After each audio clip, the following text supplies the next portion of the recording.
সেন্টেন্সে যদি by plus ভার্বের সাথে আইএনজি দ্বারা শুরু হয়, তাহলে এই সেন্টেন্সকে কমপ্লেক্স এবং কম্পাউন্ড কিভাবে আমরা করতে পারি সেটা আজকে দেখার চেষ্টা করব। তো আমরা এখানে আমাদের সেই কাঙ্ক্ষিত সেন্টেন্সটি লিখে রেখেছি, by applying the law we got benefited.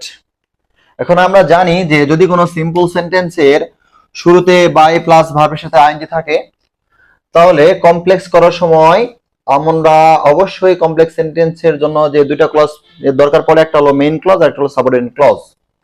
তো মেইন ক্লজটা এবার এখানে তৈরি হয়ে আছে, আমরা শুধু এই যে অংশটা দেওয়া আছে অতিরিক্ত একটা অংশ সিম্পলের সময়, এই অংশ থেকে আমরা সাবঅর্ডিনেট ক্লজ তৈরি করব এবং তৈরি করার সময় শুরুটা করব আমরা ইফ দ্বারা, এবং ইফের পরে এই ক্লজের যে অবস্থাটা হবে সেটা টোটালি হবে পজিটিভ, অর্থাৎ এটা হ্যাঁ বোধক অবস্থায় হবে, এখানে নো বা নট ব্যবহার করা যাবে না।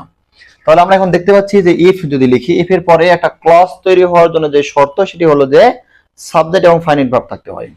তাহলে এখানকার সাবজেক্ট কোনটা? সাবজেক্ট এই পাশে যেটা আছে এই পাশেরও সেই সাবজেক্ট, তাহলে উই, তাহলে বাই প্লাস ভার্বের সাথে আইএনজি দ্বারা যদি কোনো সিম্পল সেন্টেন্স থাকে তাহলে পরের অংশে যে সাবজেক্ট থাকে সেই সাবজেক্টকেই কমপ্লেক্সের সময় এই অংশে প্রথমে নিয়ে আসতে হয়। নিয়ে আসলাম, নিয়ে আসার পরে এখন আমাদের এখানে ভার্ব ব্যবহার করতে হবে, ফাইনাইট ভার্ব ব্যবহার করতে হবে। আমরা জানি যে অ্যাপ্লাইং এই যে ভার্বটা এখানে ব্যবহার করা আছে এটা নন ফাইনাইট ভার্ব, এটাকে ফাইনাইট ভার্ব যদি হিসাবে নিয়ে আসি তাহলে হয় ভি1 করতে হয়, না হলে ভি2 করতে হয়। তো ভি1 এ নিয়ে যাব না ভি2 তে নিয়ে যাব সেটা নির্ভর করবে যে পরের যে ক্লজটা দেওয়া আছে তার উপরে। আমরা দেখতে পাচ্ছি এখানে লেখা আছে উই গট বেনিফিটেড লেখা আছে, তাহলে এখানে গট নামক যে ভার্ব দেওয়া আছে সেই ভার্বটা ভার্বের 2 নম্বর ফর্ম দেওয়া আছে, অর্থাৎ এখানে ভি2 মানে পাস্ট টেন্স করা আছে। তাহলে অ্যাপ্লাইং নামক যে ভার্বটা আমাদের এইখানে দেওয়া আছে এই ভার্বেরও 2 নম্বর ফর্ম ব্যবহার করতে হবে। তাহলে কি দাঁড়াচ্ছে এখানে? অ্যাপ্লাইড দা ল, এরপরে কমা দেব, কমার পরে কি করব, আমরা যে অংশটা আছে সেই অংশটা হুবহু তুলে দেব।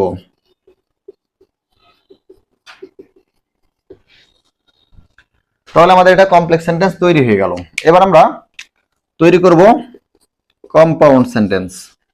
আমরা জানি যে কম্পাউন্ড সেন্টেন্সে আমাদের দুই পাশে দুইটা কোঅর্ডিনেট ক্লজ থাকে এবং এই ধরনের যদি কোনো সেন্টেন্স থাকে কমপ্লেক্স বা সিম্পলে তাহলে কম্পাউন্ড করার সময় সেখানে এন্ড ব্যবহার করতে হয়, এবং এন্ডটা আমরা ব্যবহার করি সাধারণত সেন্টেন্সে মাঝখানে যেখানে কমা দেওয়া থাকে ঠিক সেই জায়গাতে।